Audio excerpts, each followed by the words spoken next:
And there's nothing that we need to change. Is there anything that changed to the agenda? No amendment, okay. So no action item for approved agenda, or no? Well, so we'll start with the Pledge of Allegiance by the ROTC, the JROTC, from the Kuna High School.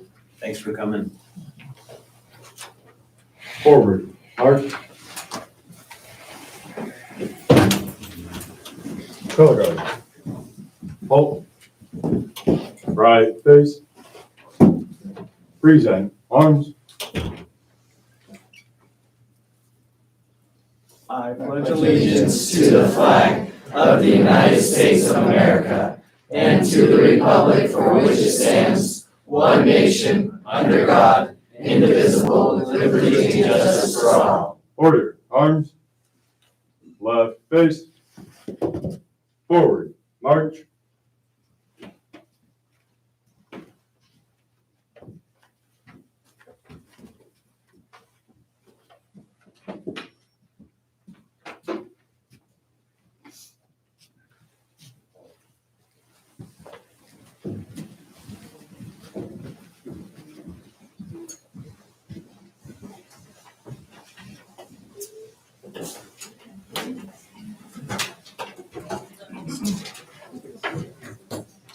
Chairman and Trustees, as you know, we have the only junior ROTC Air Force program in the state, and we just got to see them all. So, amazing program for our students.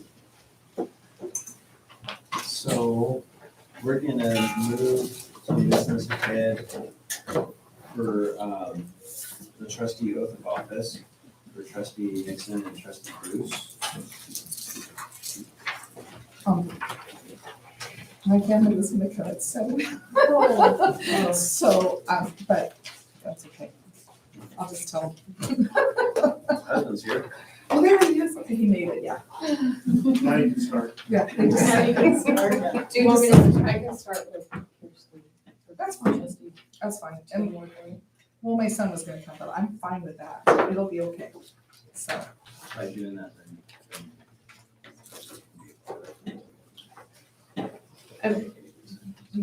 yes, makes sense. We can start, and then we can do ours. Okay. Yeah, she can, and then do yours. That sounds good. Thank you. So, to start, I'll just say it. Do you want to go back and forth, or do you, like, I'll give you the cheat sheet so you can just read it? Okay, so raise your right hand. I do swear that I support the Constitution of the United States, the Constitution and the laws of the state of Idaho, and that I will faithfully discharge all the duties of the office of trustee of Kuna Joint School District Number 3 in Ada County, state of Idaho, according to the best of my ability. Do you want Can me you to read repeat it? Yeah. I, Kirsty Bruce, do swear to support the Constitution of the United States, the Constitution and the laws of the state of Idaho, and that I will faithfully discharge all the duties of the office of trustee of Kuna Joint School District Number 3 in Ada County, state of Idaho, according to the best of my ability. Do you want to wait? We can wait and do yours. We just want to make sure that she's sworn in before. Whatever. So. Yeah. I think we better, so that I'm officially in. Yes. I'm gonna state this one. Okay. You did my best. That's right. Thank you. I do swear that I support the Constitution of the United States, the Constitution and the laws of the state of Idaho, and that I will faithfully discharge all the duties of the office of trustee of Kuna Joint School District Number 3 in Ada and Canyon Counties, state of Idaho, according to the best of my ability. I, Kimberly Nixon, do swear that I support the Constitution of the United States, the Constitution and the laws of the state of Idaho, and that I will faithfully discharge all the duties of the office of trustee of Kuna Joint School District Number 3 in Ada and Canyon Counties, state of Idaho, according to the best of my ability.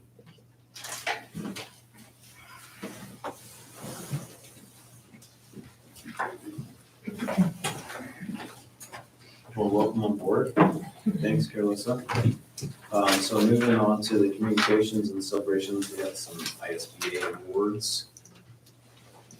Chairman and trustees, I know that our school board doesn't toot their own horn, so I thought I would just take the opportunity to toot the horn for you. As you may know, every year the Idaho School Boards Association gives out awards to deserved trustees and school boards as a whole. And as you can see before you, the following four current trustees and one past trustee received acknowledgement for their service and participation as loyal school board members. We also have a certificate for each one of you. And then the second slide is our acknowledgement to the school board as a whole for your service and participation as a strong, healthy school board. So I don't know if anybody else would like to say anything, but I have your official awards. Thank you. Thank you.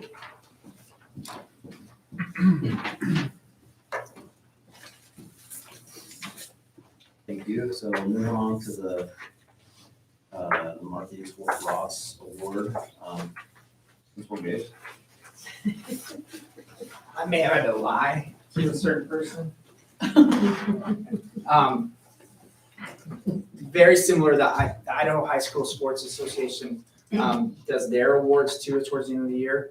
And there's no way that I can do my job, that we can do our job without just amazing assistance. I listened, I'm sure you guys all did too, to the brand new University of Idaho football coach when he gave his speeches. But he talked about bringing in assistants that were smarter than him, better than him, and that way he looks like he's doing wonderful things. And I have that in Tracy Donaldson. The Idaho Athletic Administrations Association gives them an award called the Marquis Ross Award, and it's presented to the rising star, an athletic administrator in their second or third year that is doing great things for their school district, their league, as well as a state. So Tracy was acknowledged, Tracy was recognized, and then Tracy tried to hide it from us. So I definitely do not want that to happen. I want everyone to know what a great athletic director we have. So.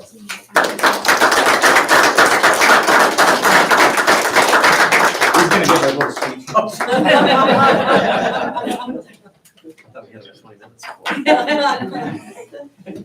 Thanks, Tracy, for all you do. Congratulations. And Kuna Award, Superintendent Johnson.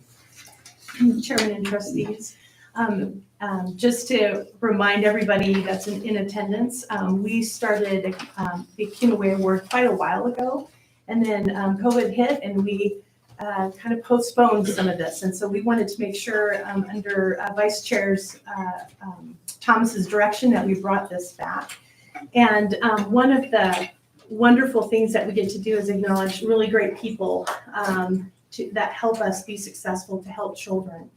And I'm unfortunate the person who was supposed to be here tonight to receive this award is not, but I want to still celebrate this person. So you all know this person because this person is one of those people that anytime you need something, you can lean in and this person will show up. So I have from Terry Reno, who oversees our pantry and community services work.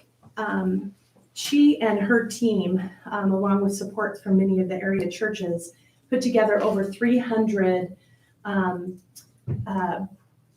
baskets of goodies for families in need and their children. So serving over 300 families with gifts and that sort of thing. And this person walked in and saw a lot of stuff and was coming to donate and support and saw that Terry and the small group of people that were trying to organize 300 families worth of gifts and food and just dropped what she was doing and supported them the entire day by giving up her time. So I'm going to read what Terry said.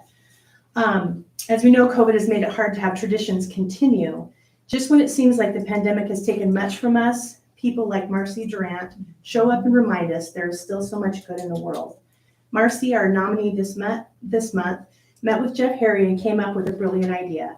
She contacted all the faiths in our amazing little community and asked them to not only adopt families in need from the community, but also our essential employees. Without prompting and with no desire for recognition, she went above and beyond to secure enough donations for almost 300 boxes, as I said, with Christmas dinner and gift cards and gifts. And as if organizing and sparkling all the donations wasn't enough, she skipped a baby shower she was supposed to attend on December 18th so she could stay and help me distribute the boxes. After 12 hours on Saturday, 2 hours on Sunday, and 2 hours on Monday, all the food had been distributed. That would not have been possible without Marcy. So she didn't stop at the boxes. And she has also taken over for Ted Weimer, who you guys know as a community servant. So she's taken over at the Kuna Community Pantry. So she helps us provide meals for families. So you all know Marcy as a good and faithful servant in our community. And if she were here, we would all clap for her. So we should clap for her. Thank you.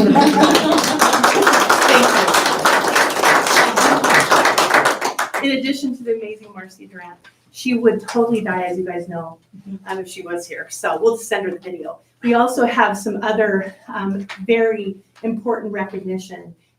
Each person that is listed in the January recognition will receive a certificate as well. So thank you. Thank you. Moving on to the superintendent's report, so we're not gonna let you. I should have just said that, yes.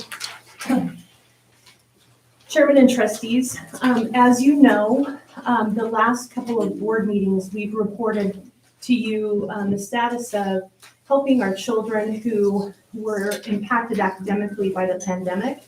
And just our typical, we always have kids at all ranges of skill sets and being ready for school. But I would tell you that even though many of our children were impacted, our middle school children were probably impacted the most. Think about today's 8th graders. They were 6th graders when this pandemic started. Today's 7th graders were elementary students. So when we think about some of the normal traditions that we've been able to do, like transition meetings and having people and parents come and do open houses and some of those things that help kids get ready, some of those things were put on hold. And so although we know the pandemic has impacted all children to some degree, I think we've had a little bit more of a challenge with our middle school students. So like the past 2 meetings, we just made a quick video so you can hear not only from our administrators, but our teachers and what they're doing to help our middle level students. So I'll just have you hit play.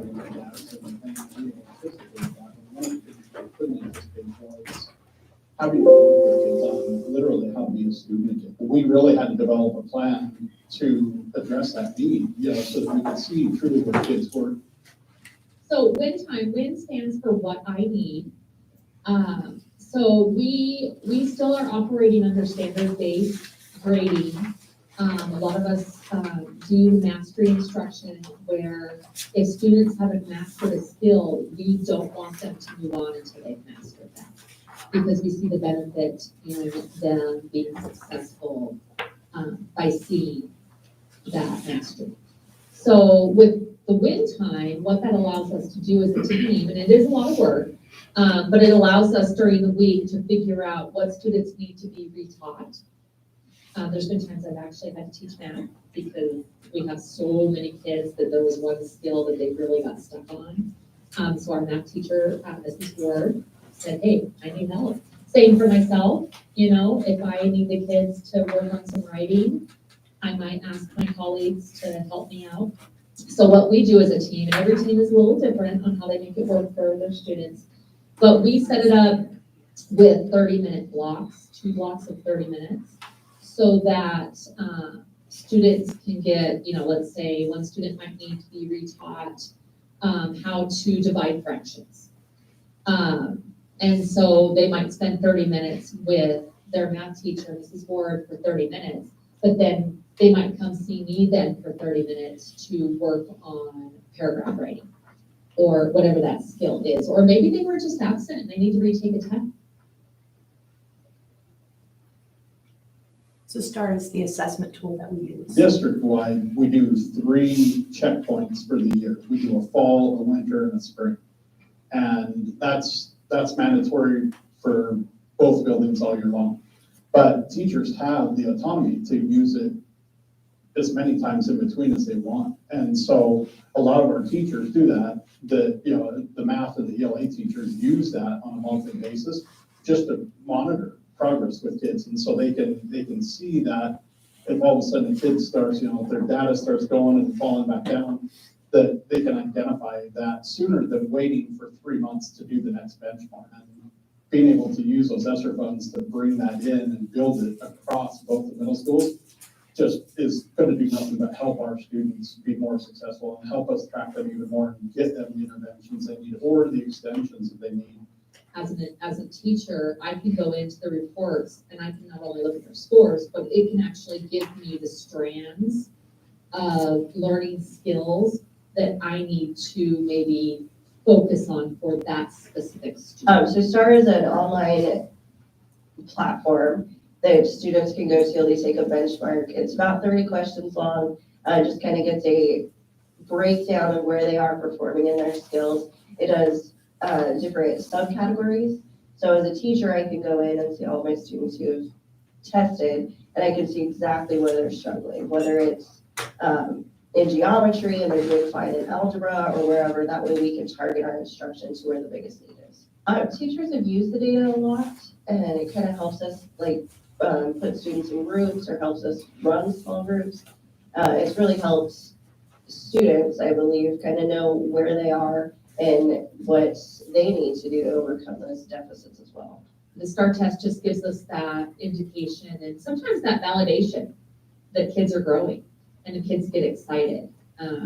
Just this last month in November 18th, I think I took the last test. I had some students jump quite a bit and they were so excited. We had just got done with a novel, done reading a group in class. They had just started historical fiction. They're working really hard. So that was really nice for them to see.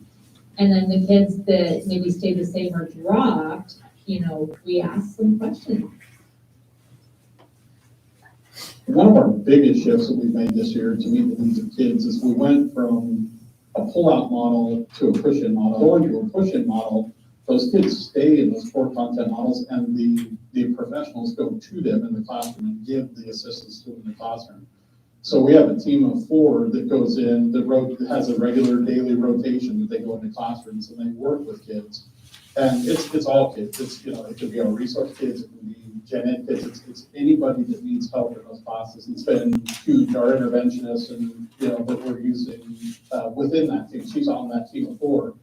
And with the ESSER funds, that provided us that interventionist, it was amazing for us to have another person that we could, after we identified that gap and how many of those kids needed that assistance. It's been amazing to have her be a part of that team that can go into the classes and help kids, fill in those gaps.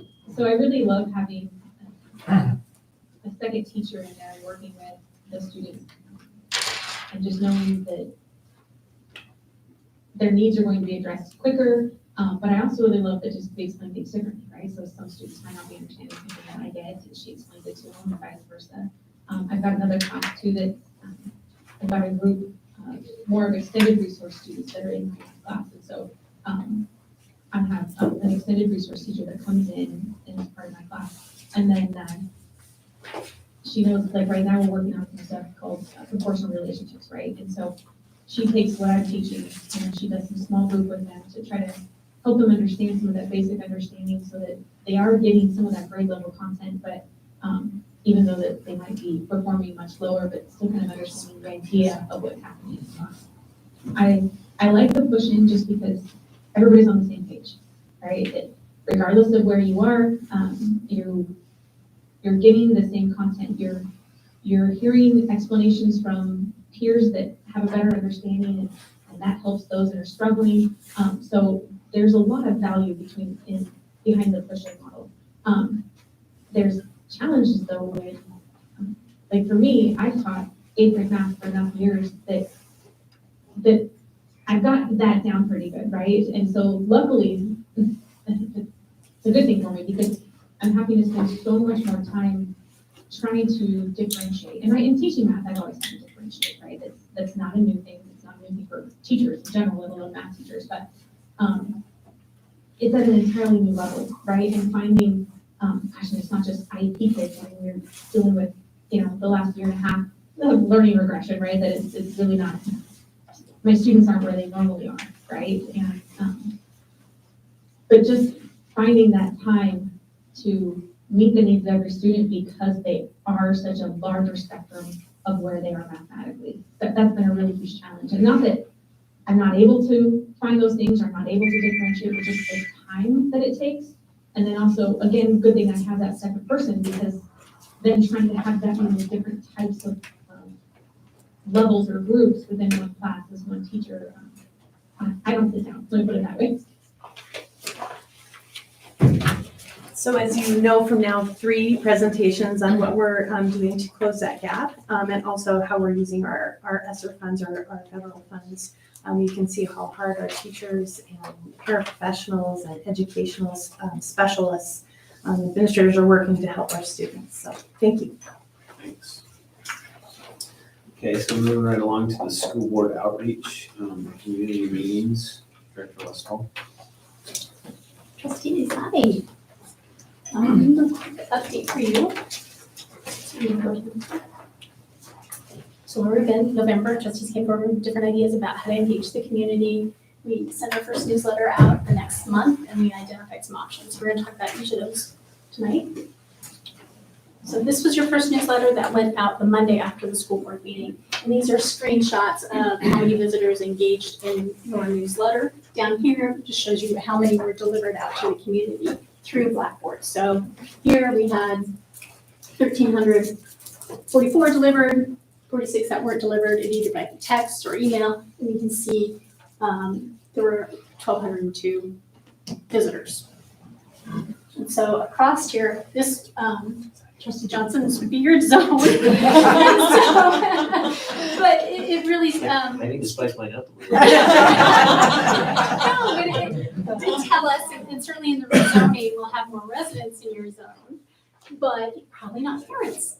And that's who we have now. So previously, we talked about how do we get that outreach to folks in your zones who aren't in our email system already.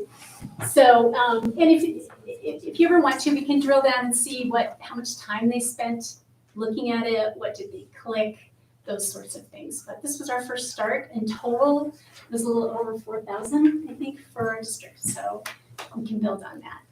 Our next one will be this coming Monday. So our commitment to you is to have it to you no later than Thursday. And your commitment to us is to get any changes back to us by early Monday.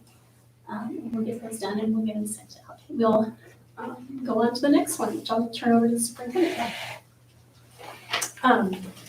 Chairman and trustees, as Allison shared with you the last couple of meetings, we kind of landed on this outline of tentative dates that we would work to meet with our community to listen, to hear from them. And I wanted to talk specifically, kind of putting together some initial conversations we had in September about a study circle with what potentially January 31st could look like for that first, at least of this school year, meeting with our community. So if you wouldn't mind going to the next slide. As you know, we attempted to implement our strategic plan in our August meeting, and we heard some input from our community members that they had some challenges with some of the information that we shared. But we also are hearing from a large majority of people too that have been giving us information and input that this is important to them. So we thought this would be a really good topic to discuss and get input from our community around this. We're calling the 5 areas of focus. Each area is called a pillar. So we took the information kind of that areas that were expressed either support or concern, and at the next slide, we designed what we're calling a study circle. So just some nuts and bolts. We tentatively have scheduled 6 to 7:30 on January 31st at Swan Falls High School because we can really spread out. There's lots of places where we can have good conversations. And we thought we'd also offer, based on your input, an online group that would be facilitated as well. Allison's going to include in the updates from the trustees information about signing up for this so we can better plan. In a study circle, traditionally, you have about 8 to 10 people in a circle and a facilitator and a note taker in that setting. We thought you could serve as facilitators, and that way we would know how many people were planning to attend in person and or online, and if we needed additional facilitators to hear, we would be able to schedule that. So about the structure of that day, about 30 minutes of a short presentation to give context, like where have we been, what's the structure of the meeting, and then the majority of that time is us listening to what people have to say. So if you wouldn't mind clicking on that link, this is a rough draft of what that could look like. And like I've shared with you in the past, so context, I'll start with that. So why do we want a strategic plan? And I'm talking short, we have one slide that just explains that. Input that we've received that leads us here tonight. As you all know, Trustee Nixon served on our strategic plan. And so giving some of that input that we've received. And then some of the challenges that are facing our youth. So again, that context. Kim is the administrator who oversees this pillar, is our organizer. As you know, she works with all of the academic and student support side of our district. So working with Sergeant Craig Durrell in some of the prevention and reaction sort of things around our youth. Then we have a counselor and a teacher who would just kind of give a short context of the work of that group. So that's just, short and sweet, here's context. And then, like I said, the majority of the time would really be around getting input. So sorry, Allison, I didn't mean to skip over you, but just like introducing everybody who's there, introducing you. Here's the ground rules for tonight, and just so people know what to expect. We'll do some sharing of information to our parents as well. And then really where the rubber meets the road is that discussion. And when I say discussion, it's really, the trustees won't be giving their input. It's really about listening to everybody at the table. And so there will be, making sure everybody speaks. And the way study circles typically are organized is they're organized around a question. And then there's the different views. And that's why there's conflict, right? If it was easy for us to solve it, we wouldn't have a view. We'd all be like, yep, sounds good. So as we scroll through here in that discussion part, what we would do is present views to the people that show up and kind of like, these are the different perspectives around this topic. It doesn't mean it's an exhaustive perspective, but they're the views that we've heard and the views that most reasonable people might have. And so really it's like reading through the views, and then you're asked, what do you think? Where do you kind of stand on this? Are we missing something? And then we'll synthesize that discussion, and we can start talking about it as a board after listening to our public in that setting. So that is like a very quick overview. As far as this would not be the only training we would do is this meeting and a board meeting. What we thought we could do is the people that would be involved in helping us put this together, that we would meet electronically for like a 30-minute check-in, like just review, here's what your job is, here's what your role is, that kind of stuff, in the next week or so. So that's kind of what we've put together on your behalf. Are we missing something or have a different perspective? So what would we envision as far as the structure of the small groups? Would it be by zones, most likely? Yeah, we were hoping to do that. We might have a small round table. Yeah, we were hoping something like that would be our goal, and that's why we were hoping to RSVP ahead of time so we could put people together. If we get an overwhelming response, we might just do like color coding, like when people walk in, here's a blue dot, here's a red dot, here's a yellow dot, that sort of thing, so we can have groups that are small enough. So we'll know more. Can you remind me, Allison, or tell the kind of the deadline is kind of what you're thinking, because it'll go out on Monday? Yeah, the invitation to the community will come from you in your newsletters, and with the deadline of signing up, I think the Wednesday after by 5:00, and then we'll get a feel for how many groups we need. So, and then Wendy will hint at it this Friday, and then we'll get the sign-up forms all filled out as well. I just want to make sure too that when we put this out, that people realize it's a discussion. Yeah, And set some guidelines that, Yeah. we're just listening yeah, type of thing. Yeah, So that they absolutely. come prepared yeah, to understand that type of verbiage. yeah. We thought we'd put the agenda out ahead of time and possibly the views so people could see it if they wanted to kind of study it before they came. Yeah.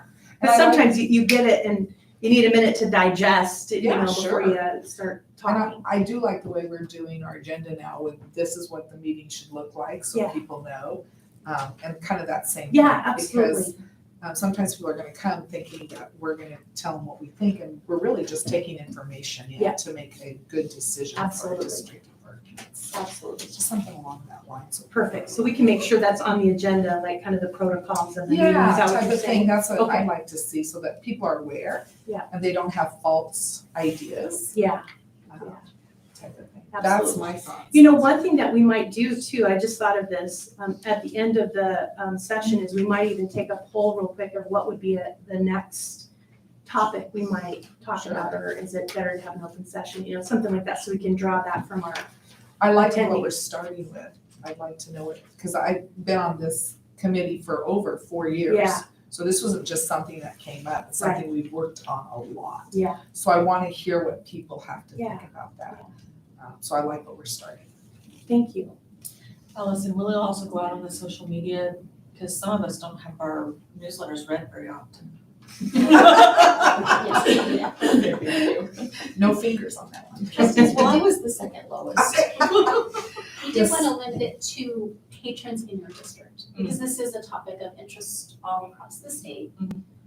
But Kuna school district residents and staff. Just a quick question while we're on this. I know that my zone is going to be going part to Russ.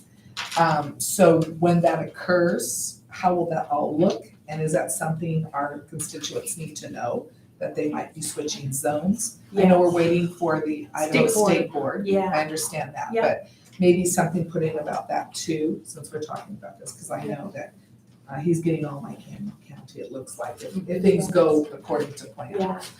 Yeah, once we have approval at the state board, then we thought we would announce it and make it first start in a public Yeah, meeting yeah. to talk about it too. Thank you, Chairman and trustees. We appreciate it. Are we going to talk about the KSD expulsion process and alternatives? Assistant Superintendent Beckman. Yes. Chairman Grant, members of the board, Mr. Beamer, the lead building administrator at Kuna High School, and also our district safety coordinator and I are going to kind of share this together. You have in your packet a number of slides about the whole process. We are not going to go through all of that. So I know you'd appreciate that. We want to just kind of jump to a slide and kind of simplify a little bit of what the process is. And last month, I think we were asked, we had a patron come and so we thought we'd just explain a little bit of what we can to you. And so Mr. Beaver and I will kind of share that. So if you want to go here, listen to this slide. Allison helped us do this graphic, because I think it explains things pretty well for us. And so in the short term, if a student is suspended, an administrator at a school, if they do a temporary suspension for up to 5 days, which any suspension of a student at school, they cannot be on the campus for any reason. Sports, activities, they're suspended from school. That means they're suspended from everything. So however long that happens to be. But in that process, parents are involved with the administrator having a meeting. The reasons are documented. But right here is where most of the discipline issues are resolved. Worked really hard to have the parents and the administrators figure out a plan to get that student back in school. And that works more often than not, would you say, Mr. Beamer? Yeah, it is. But sometimes there's a situation that's a serious situation that calls for more than in that short-term solution that as administrator and parents that we can do because it's more serious. So at a school's request, we can go past the 5 days up to, by the Idaho code, up to 10 more days. And in those 10 days, there's a process of things that we do. There's a threat assessment, there's a file review, there could be a social history, there's lots of things that we do to kind of look, bring all this evidence, gather all this evidence to have an evidentiary hearing. So have I missed anything up to this point? No, the only difference would be Okay. if we had a special ed student, we would do a manifest determination. Yes, thank you. There was a special ed student. Parents are involved here, they get a letter, they get the Idaho code of why the student is temporarily suspended. And then they come to a hearing if it's at that point. We really do try to keep kids out of that pipeline of a hearing if we can, so we do our best. And you're gonna see that on the next slide with some of our data. But if we do end up here, we have a hearing with the evidentiary team, with the parents and their student. And all that is, it's an unbiased, it's just everybody gets a chance to talk. We just lay out what we have before us, the information that we've gathered. Parents and the students get to speak and we say thank you. They leave and then the evidentiary team makes a determination. Do we have enough evidence to bring the student before the board for expulsion? Because the board is the only group that can expel a student. If we don't, but our goal is not to bring it to you. Our goal is to try to figure out something different to help a student continue with their education.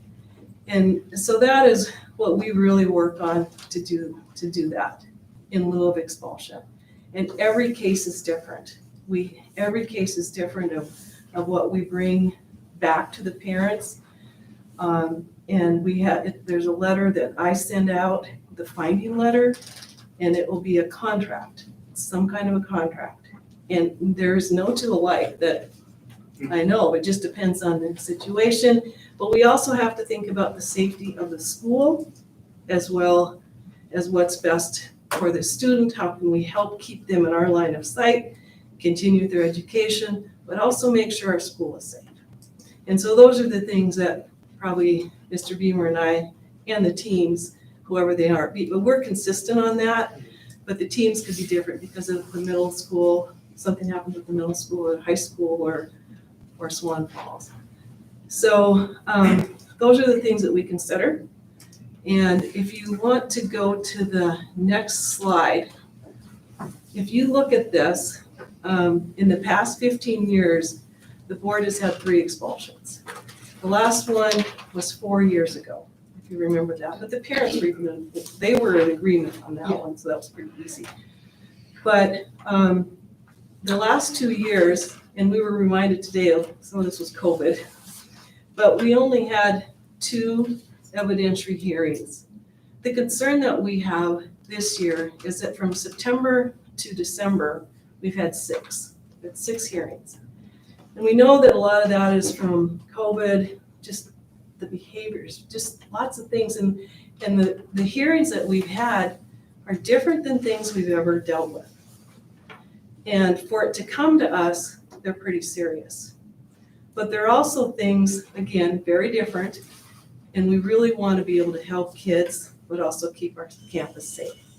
And so if you want to go to the next slide, I'm going to have Mr. Beamer talk about what we're going to be starting second semester, an idea we have for this semester.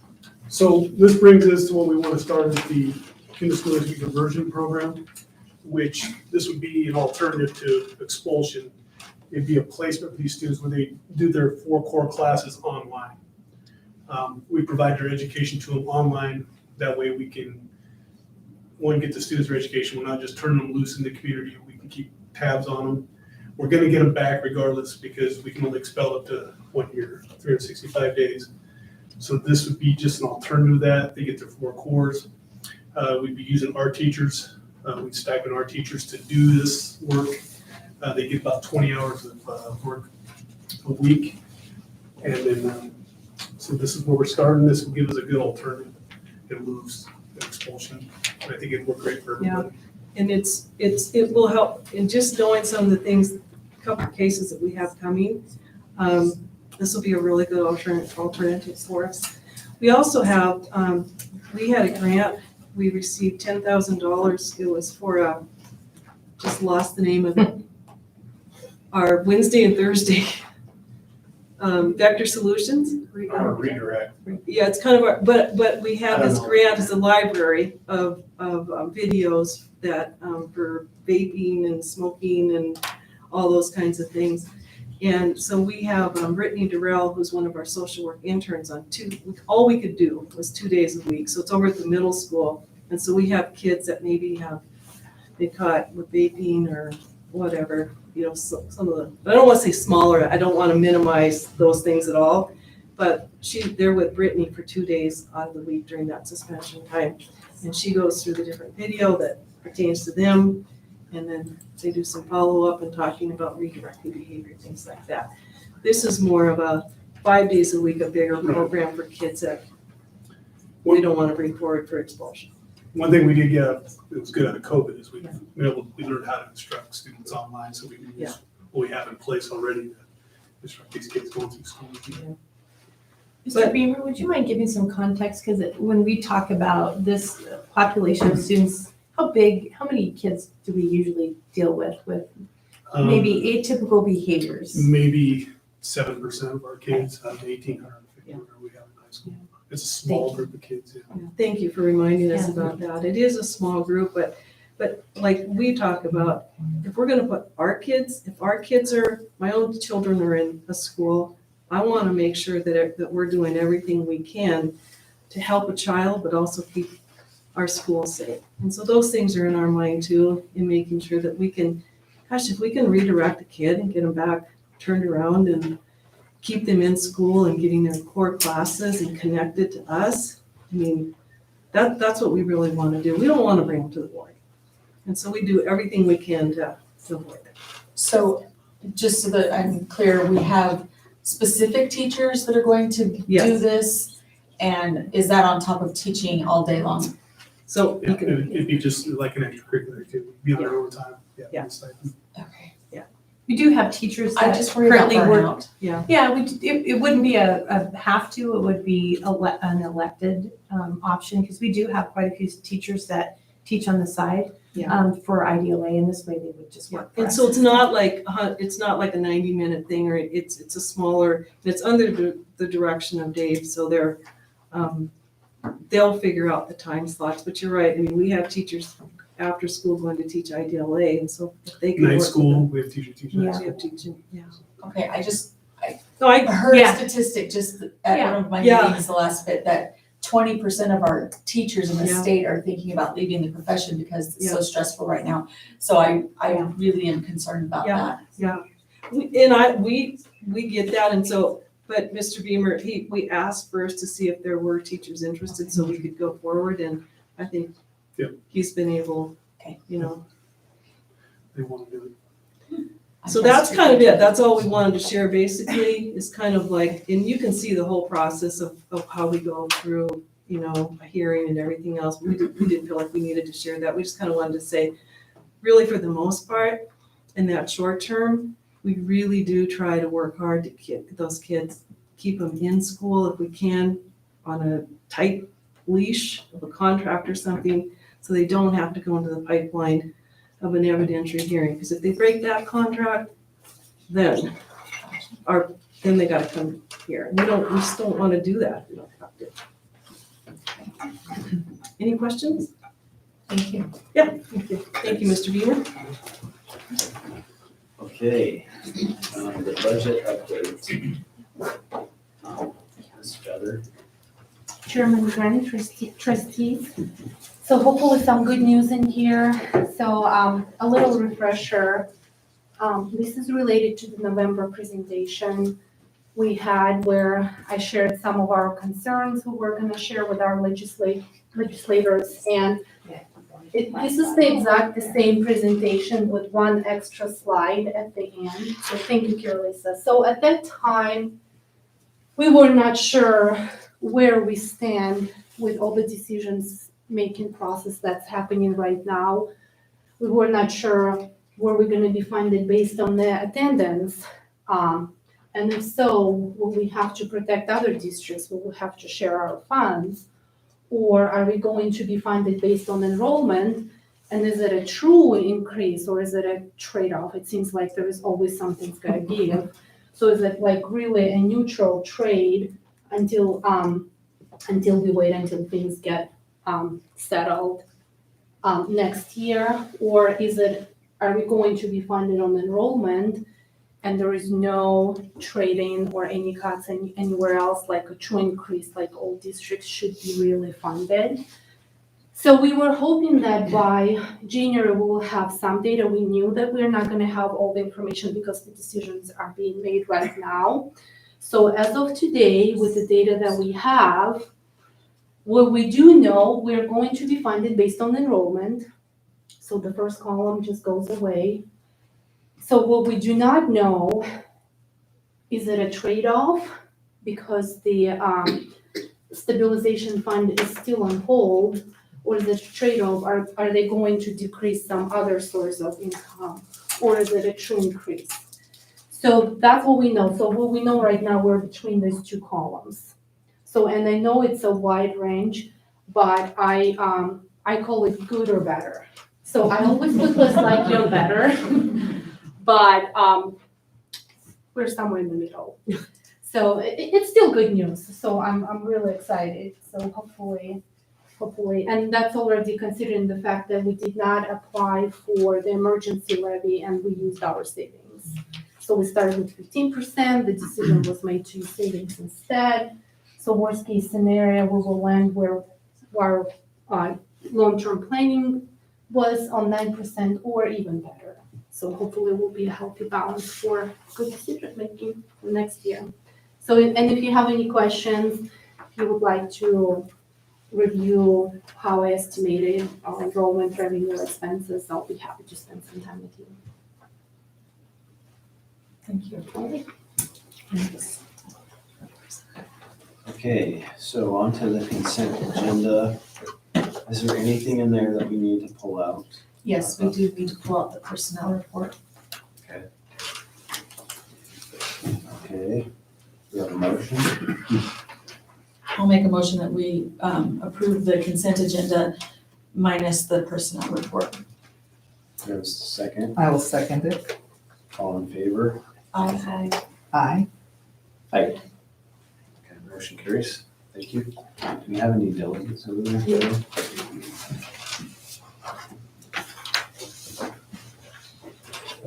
Thank you.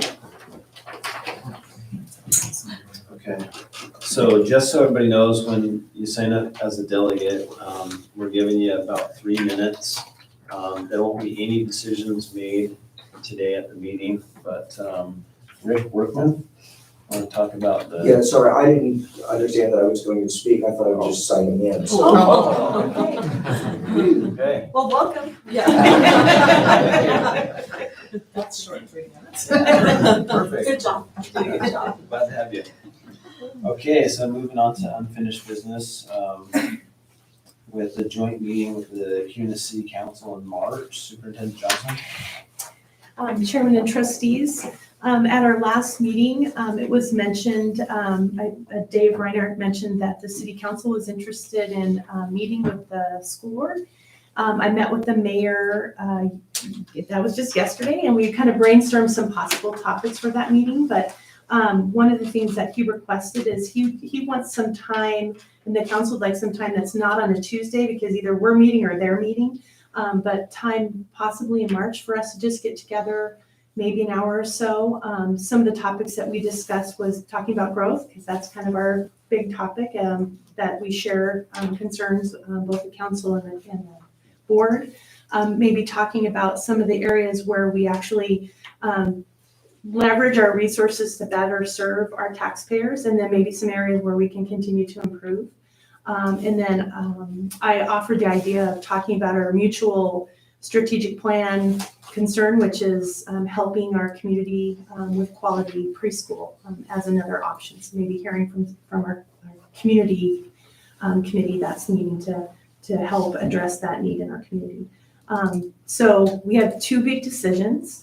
When, a couple of dates to bring back to the, I will bring back to the mayor. And then if those topics are kind of along the lines that you'd like to see, we obviously have time to still figure out what that agenda would look like. But if there's something that you want to make sure we talk about that I haven't mentioned.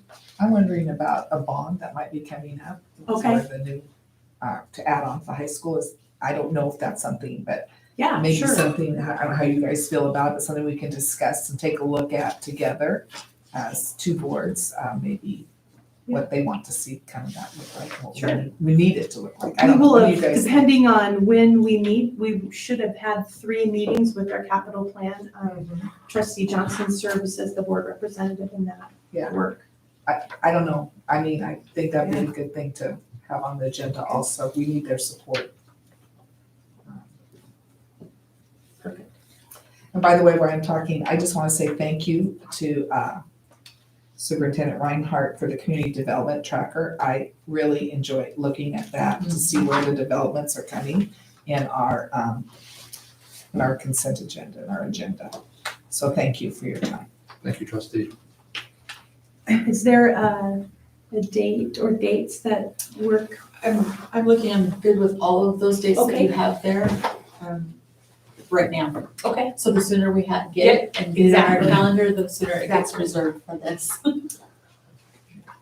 Is there one of those dates that doesn't work? I just randomly picked them early. Earlier March. the better. Yeah. I start coaching track and Okay, yeah. football in the spring. So if we did a 6 to 7-ish kind of meeting, I said we would host because we have some room. Yeah. I'm open to any of those dates. I agree with Joy, whatever we can get on, and then Okay. we can make sure that stays there. And if you think of something that you'd like to include, just shoot me an email and I'll make sure that when we meet again to put this together, it's included. So, thank you. Thanks. Okay, so update on the KSD COVID operational plan, Superintendent Johnson. Sorry. This should be quick. Really, I'll have Dave talk about the decision tree, which is an action item tonight.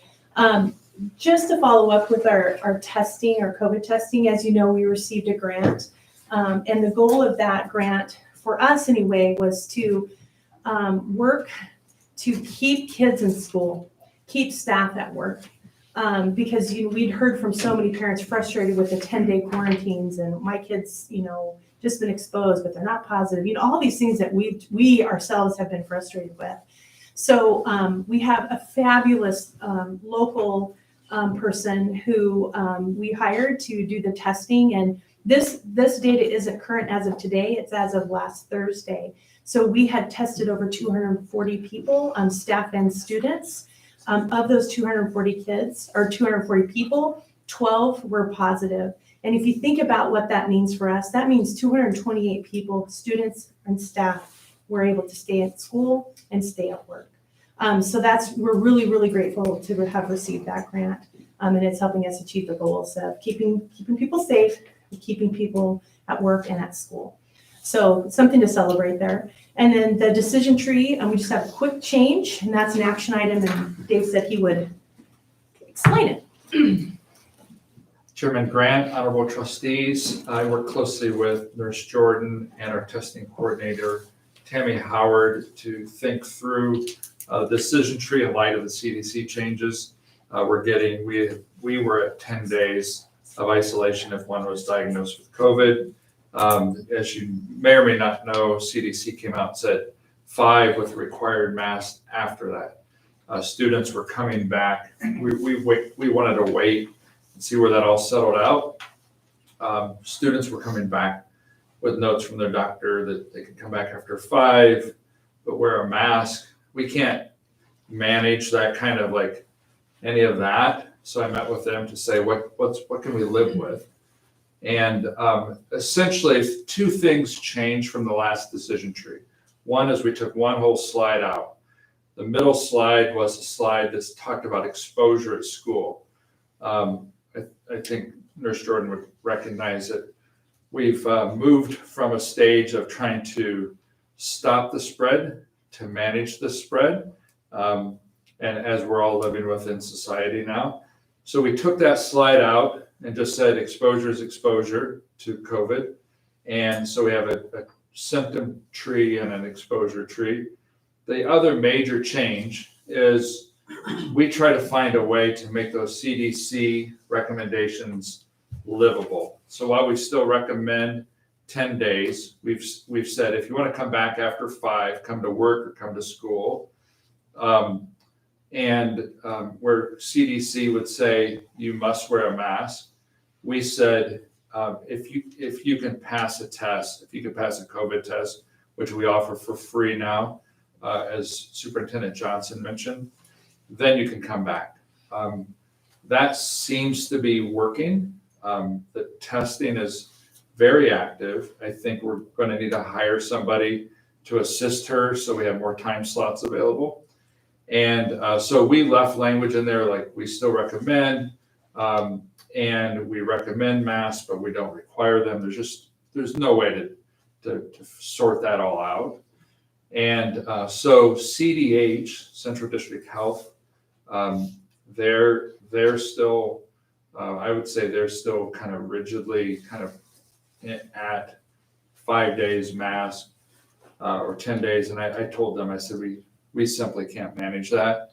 And frankly, it's hard to live with in our community when you're trying to differentiate and all of those. So we think testing is a safe way to go, manage the spread, keep everybody as safe as possible, and something we think we can work with. So I've heard, and I may be wrong, but how many tests do we have available? Do we have the test? Because I think testing is getting to be a little bit of a problem in some areas. Correct. So Trustee Johnson, it is a challenge. We bought 5. We've been given all sorts of promises of free tests. Those are we've pretty much dismissed those now. We bought 500 tests initially. I don't know where she's at today, but I think she's crossed the 300 mark as of today. And then we purchased another 1,000. So those just arrived in the last 2 days, thank goodness. They're the rapid antigen tests, so we get results quickly. And the industry right now is really kind of strange to navigate.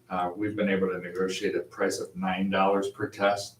That we're using a grant for that, but it is challenging. And the vault tests that we originally had, which were the PCR tests, take-home tests, we've been told that those are going to run out pretty soon. So this is the health and welfare grant that we use, so it's coming through that. Correct. I guess the one comment or question I have is, and I'm behind keeping kids in school as much as we can, and I appreciate what you said, but I have heard from the community members that some people, it's taking longer to get back into school. They have like a fever or ear infection, and then they're still having to wait 5 days. Is that true, or is it not? Are we able to get them back in? That one? Yeah, are we able to get them back in? So quickly? if you'll see under the red, on the left, option 1, if we send a student home with any symptom, Okay. and we have a list of symptoms that meet criteria, and right now it's pretty much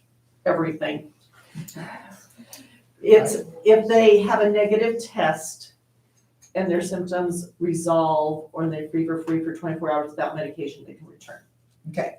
So depending on what their symptoms are, it's recommended that they wait 24 hours to test. That's according to what our testing packets say. So that's why we changed that they really need to wait that 24 hours so they get a truer test.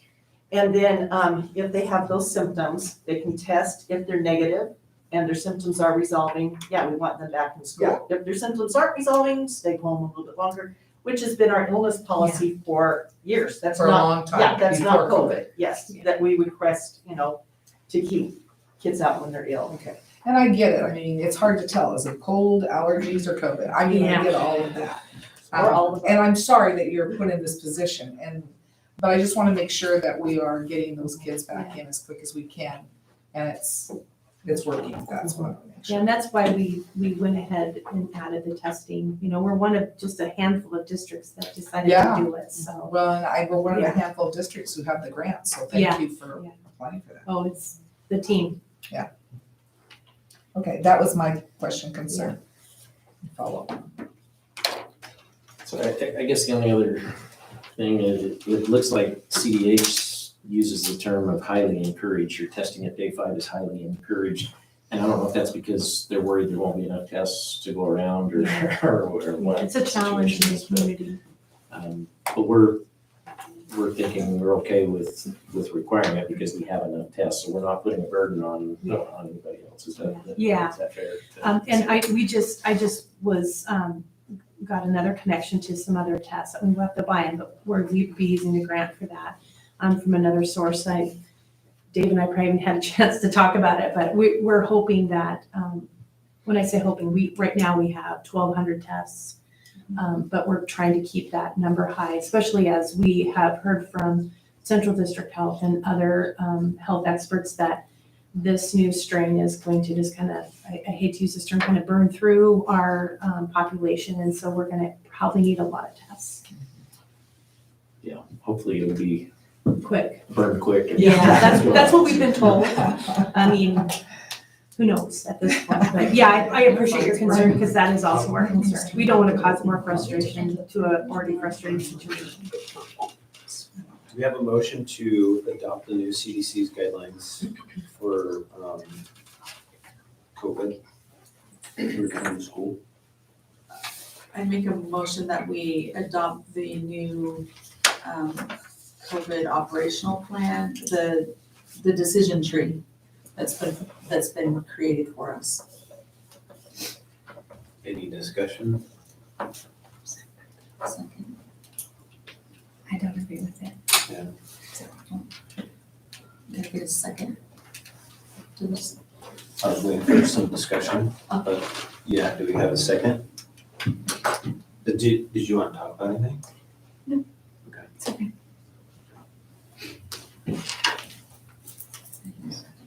So you don't agree? I'd like to know what she's not agreeing with, so that I can understand what we need to do, so that's why I was kind of waiting here. I don't really know what I can do. I mean, there is a lot of complaints in the community about kids missing 10 days of school. And then if they don't take the test, or if they do take the test and it's positive, then they miss another 10 days of school. And then kids are leaving school because they have an ear infection, or they have a cough, they have a runny nose, and I get some of those are COVID symptoms, but most of likely it's probably not. But they're still required to leave school, and then parents are having to figure out how to stay home with them, and then the kids are missing. I mean, what if this happens to one child 4 or 5 times throughout the year? That's 50, 60 days of school they've missed. So I don't agree with 10 days of school being missed. And if someone has an ear infection, I don't agree they need to take a COVID test. So I don't agree with that either. Right, I don't know if is it 10 It's not days they're 10 days, missing or it's just 5. 5? No, 5's okay. Okay, and I think that's what they're saying. Yeah, that would be the change, That's from the- 10 to 5. yeah. 10 to 5, that's the change in this. It's confusing.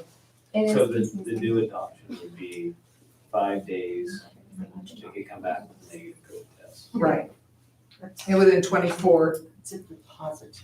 that's if they're positive. okay, So that was if they're positive. it's 5 days, is that right? They can come back if they have a negative COVID test after the 5 days, after they are positive, after we have a positive test. Right, and if they're not positive, and They can there's come no back symptoms within in 24 24 hours. Oh.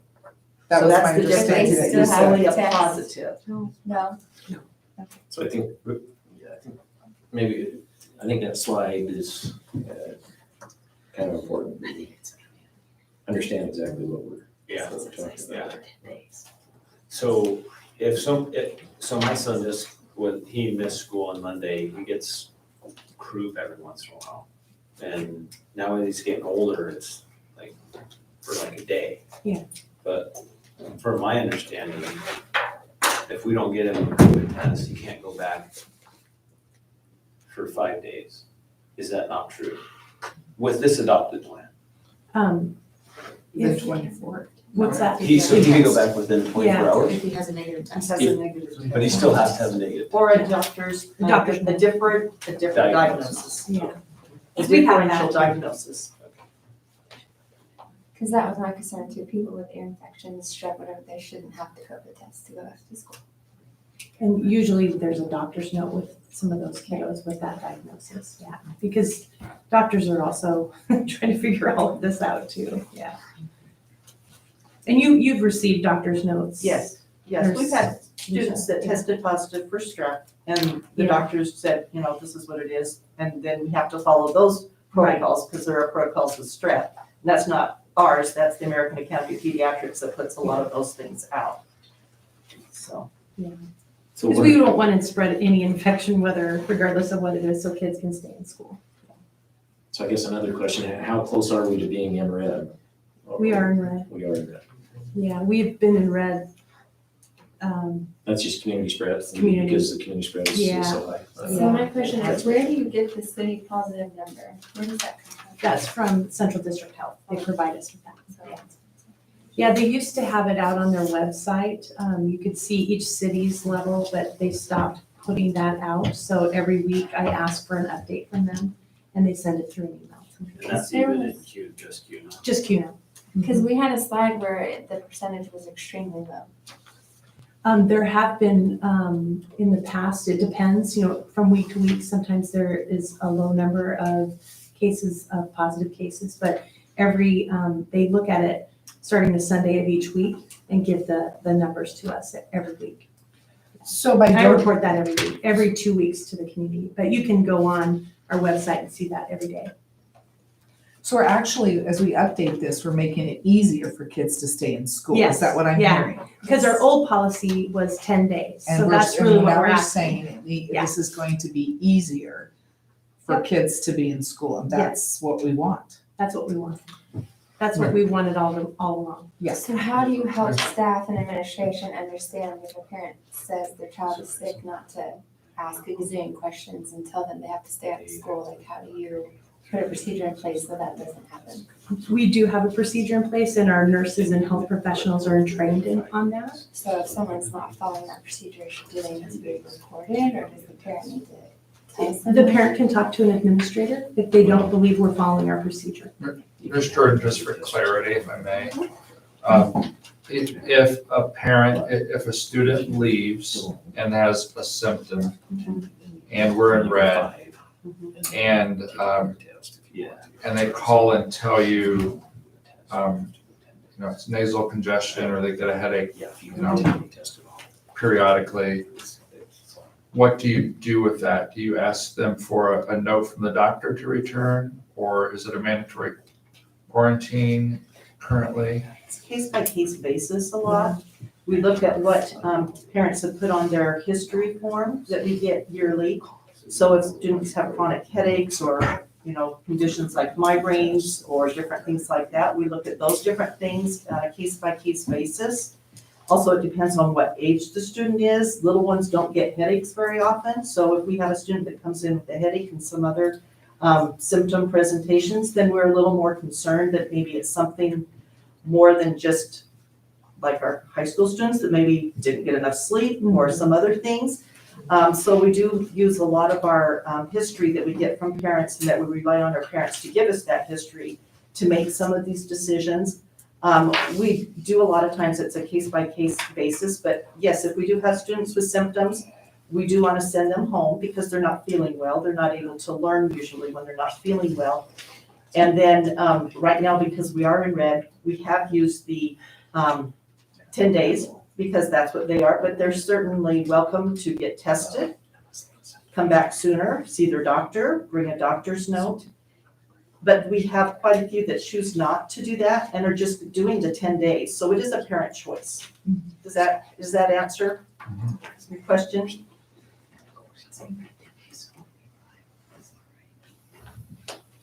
And can I say, you might want to go to the next slide, which talks about the exposure, because that gives a little bit more. That's more if they're positive. Yeah. Or have exposure. A known more family exposure.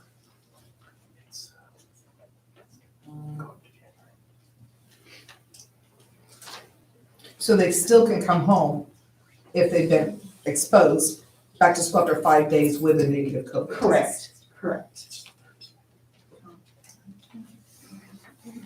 And again, you only are recommending that they wear a mask. Correct.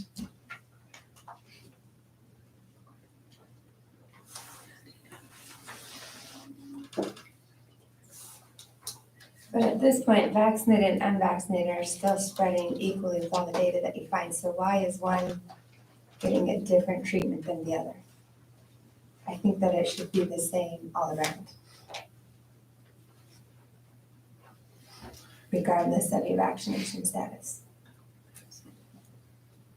Trustee Bruce, if I may address that. Mhm. The tree's been set up that way based on the same structure that we get from CDC.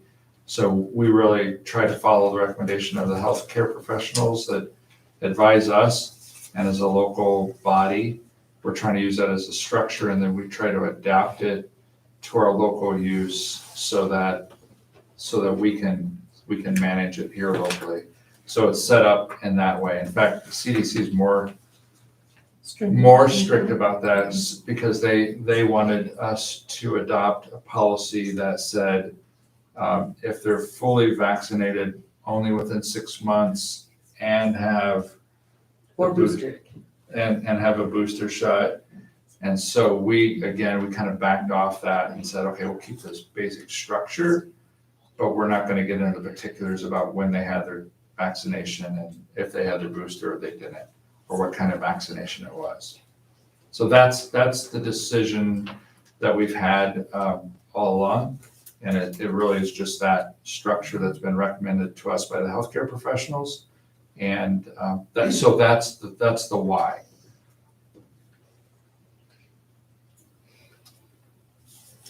So I think there's a motion, and I'm ready to second that motion at this point. So. Okay, so there's a second. I guess my discussion is this can be changed depending on what is going on. But this is better than what we have. It's an improvement. An improvement, and so It's when I less look at it that way, stringent. then I'm like going, but it's all open to be revisited. At any time, yes. Okay, I wanna know that. Okay, All in favor, Joy? Aye. I'm gonna say aye. Aye. Okay, motion carries. Thank you. I know it's confusing, and I'm glad we talked about it because it exhibits the challenges our poor families and staff have to struggle with all the time. This has been the hardest thing as a Yeah. board member Yeah. to navigate through, I'm just gonna say it. Yeah. And keep everybody safe, but yet, Try to respect Yeah. other people and other people's lives. Okay, moving right along. So now we get to talk about the reorganization of the Board of Trustees.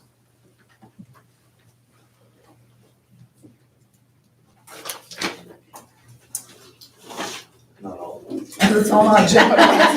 Okay, this is what I'm gonna say. I do not want to be chairperson or vice chairperson. So there you go. How's that for Tina's? Little levity after, yeah, little levity after what we just went through. No chairperson, vice chairperson for me. I'll make a motion that we elect JB as our chairperson. I'll second that. All in favor? Aye. Aye. Aye. And I'll make a motion that we elect Joy to be vice chairperson again. All in favor? I'll second. Oh, I'm sorry. Second? All in favor? Yes. Aye. Aye. Motion carries, thank you. We have a motion to appoint Elmira Feather as the district treasurer. I'll make a motion that we appoint Elmira Feather, sorry, Elmira, as the district treasurer. And I'll second that. All in favor? Aye. Aye. Aye. Motion carries, thank you. We have a motion to appoint Kayla Carissa Morgan as the district clerk. I will make the motion that we appoint Carissa Morgan as our district clerk. I'll second that. Aye. Aye. Motion carries. Thank you. And then review and sign the KSD and Idaho School Board Association Code of Ethics. Policy Mine. 216. Here we go. Does anybody have any questions about that? What is that, weeks or anything?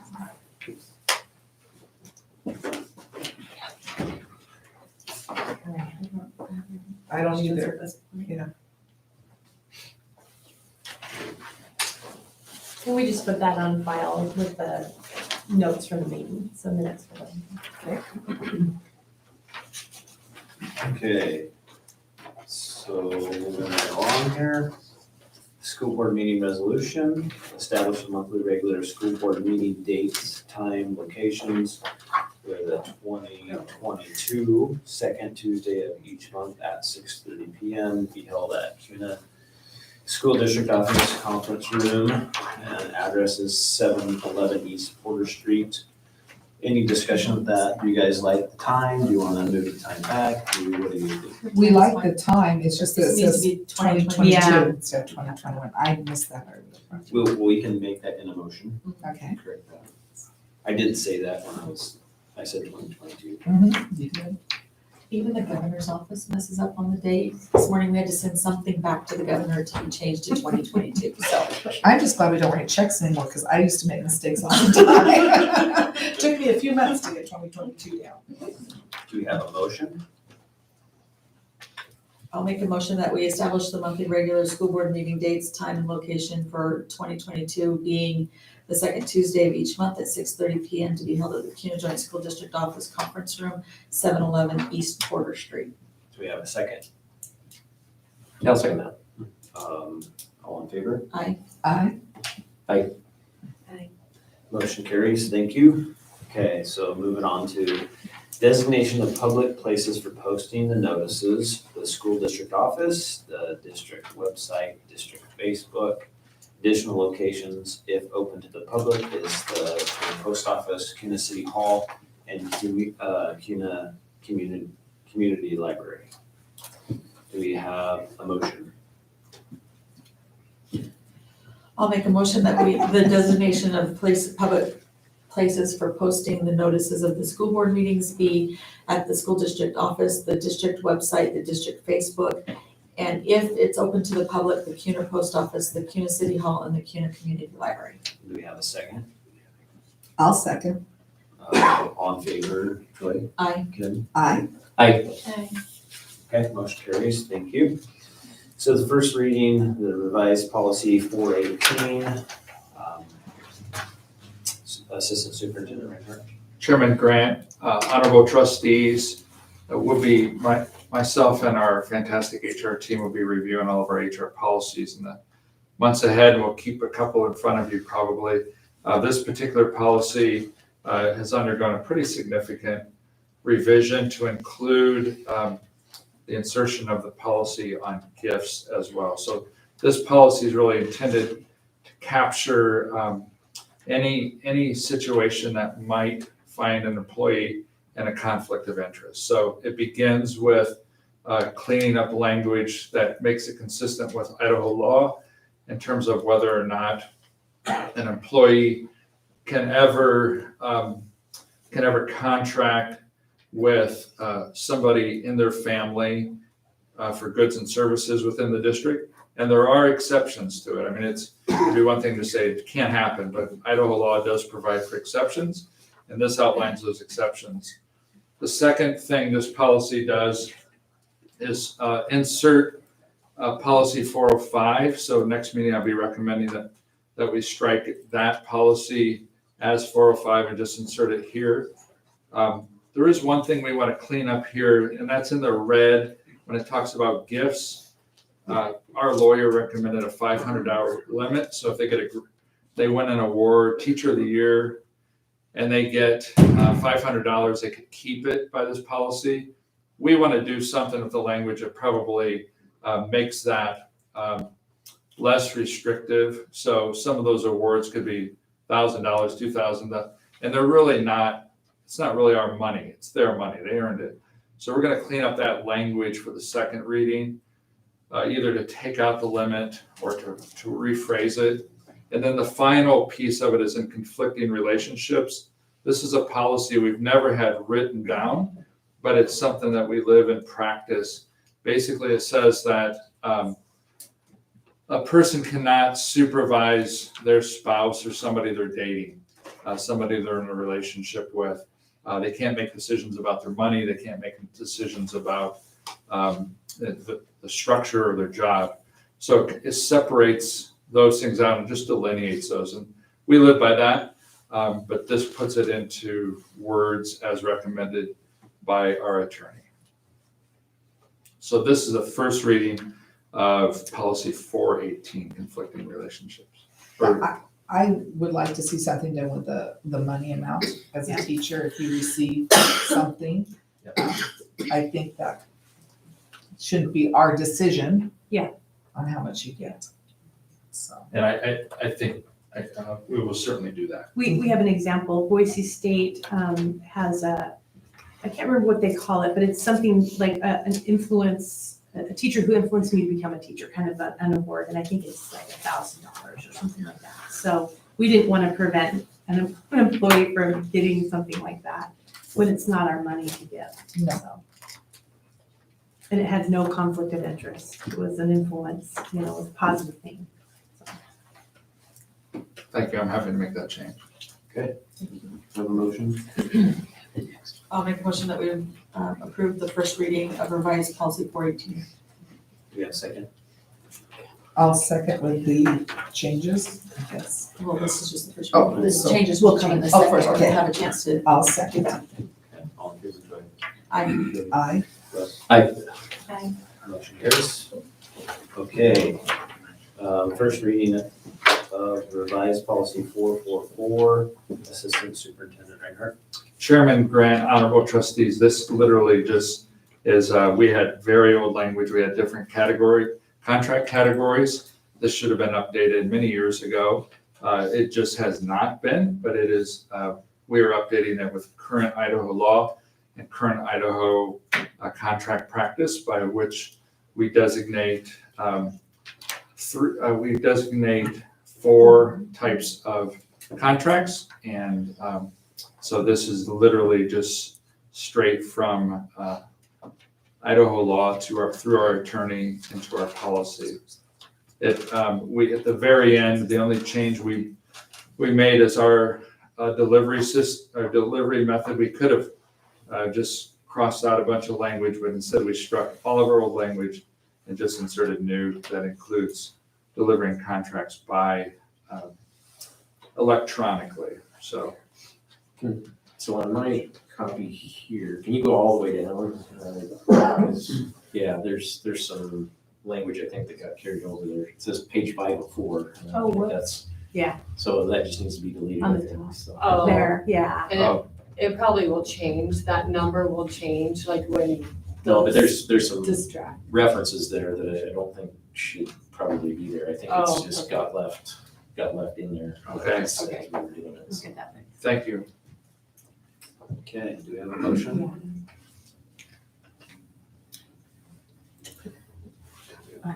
Yeah.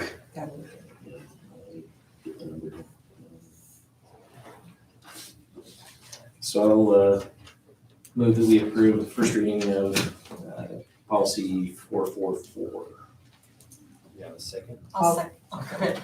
All in favor, Chrissy? Aye. Russ? Aye. Aye. Joy? Aye. Motion carries. Thank you. Okay, first reading of the new policy 923, naming of school facilities and other educational. I guess it's my turn to talk, huh? Yeah. So here we go. So this kind of came up from one of my stakeholders in my zone. And with all policies, we want to make sure that we're proactive and making sure that we are visiting things that won't put us behind the ball. So this particular one has to do, and if someone bring it up so I can see there, has to do with the naming of our facilities and our educational resources and our mascots to make sure that they're in line with what our community believes in and looks for. So basically, that's it. It is a new policy. So I hope you've had time to kind of read through it and see what you think. Yeah, any questions? Do we have a motion? I'll make a motion that we approve the first reading of the new policy 923, naming of school facilities and other educational. And I will second it. All in favor, Christie? Aye. Us? Aye. Kim? Aye. Motion carries. Good order. I just noticed one thing. It says section 900 on the bottom there. Thank you, Russ, for always doing that. That can be easily corrected. It's in the section 900 of Yeah. the policy, and Is it's that right? 923, yeah. So that's a section. Yeah. Okay, got it. Okay, do we have a motion to go into executive session? Unless you want to do that, or do, if I should just start to talk. Go ahead. You're already going. Okay, I make a motion that we go into executive session in accordance to Idaho Code 742061B to discuss personnel issues. Do we have a second? I'll second. All in favor, Christie? Aye. Aye. Joy? Aye. Okay. Thank you. Thanks for coming, people. Thank you. Thanks for your time.